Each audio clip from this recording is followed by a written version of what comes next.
बुद्ध ने क्यों कहा कि चौथी पत्नी साथ देती है? एक आदमी की 4 पत्नियां थीं।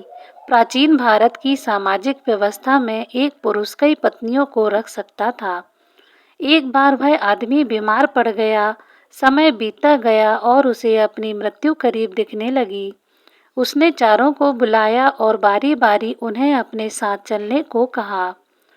व्यक्ति ने पत्नियों से कहा, मैंने तुम्हें दिन रात प्यार किया, उम्र भर तुम्हारा ख्याल रखा।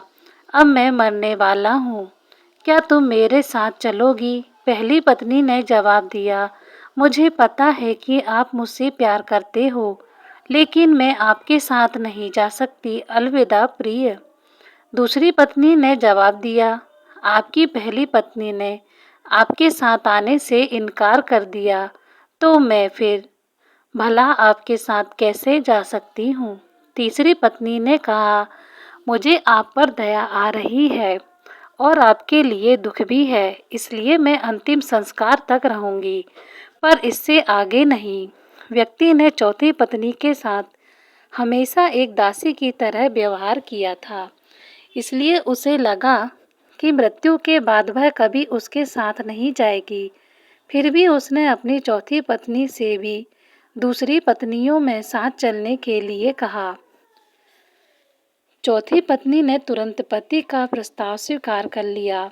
चौथी पत्नी ने जवाब दिया, मैं आपके साथ जाऊंगी, कुछ भी हो, मैं हमेशा साथ रहने के लिए संकल्पित हूँ। मैं आपसे अलग नहीं रह सकती। बुद्ध ने इस कहानी को समझाते हुए कहा कि हर पुरुष और महिला का खास मतलब होता है।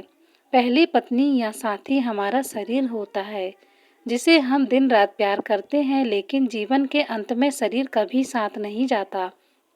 दूसरी पत्नी हमारा भाग्य, भौतिक चीज है, धन संपत्ति है, जिनके लिए हम सारा जीवन मेहनत करते हैं। मृत्यु के बाद यह भी साथ नहीं जाता है।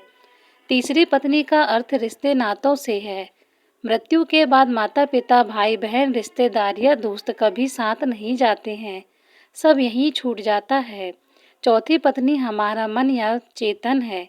क्रोध, लोभ और असंतोष कर्म के नियम में हम अपने कर्म से कभी पीछा नहीं छुड़ा सकते हैं। जैसे कि पत्नी ने अपने पति से कहा, तुम जहाँ भी जाओगे मैं तुम्हारे पीछे चलूंगी। इसलिए बुद्ध ने कहा था, हमेशा चौथी पत्नी ही साथ देती है।